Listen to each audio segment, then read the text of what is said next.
Welcome to Luca is a Billionaire, where the only thing I invest in is your answers. In this video, I will explain how to make journal entries, ledger, and trial balance. First, you'll record every financial transaction in your general journal. Think of it as the first step in your accounting process. Each entry must have at least one debit and one credit, ensuring your books always balance.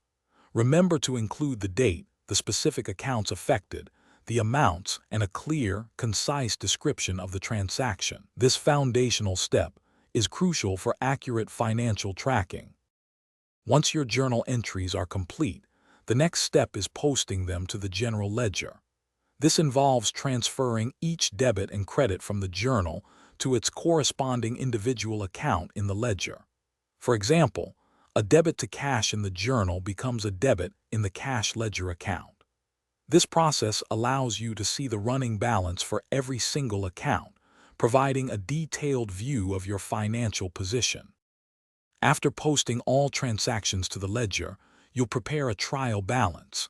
This is a list of all your general ledger accounts and their final balances, whether debit or credit. The primary goal is to verify that the total of all debit balances equals the total of all credit balances.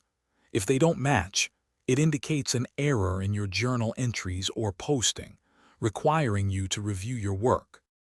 To recap, journal entries are your initial record. The ledger organizes these into individual accounts, and the trial balance confirms that your debits and credits are equal. Mastering these steps is fundamental for accurate financial reporting and making informed business decisions. Remember, consistent practice improves your accounting skills significantly. Also, for those looking to expand their knowledge or enjoy a good book, check the description below for a link to the new Kindle Paperwhite and other great deals.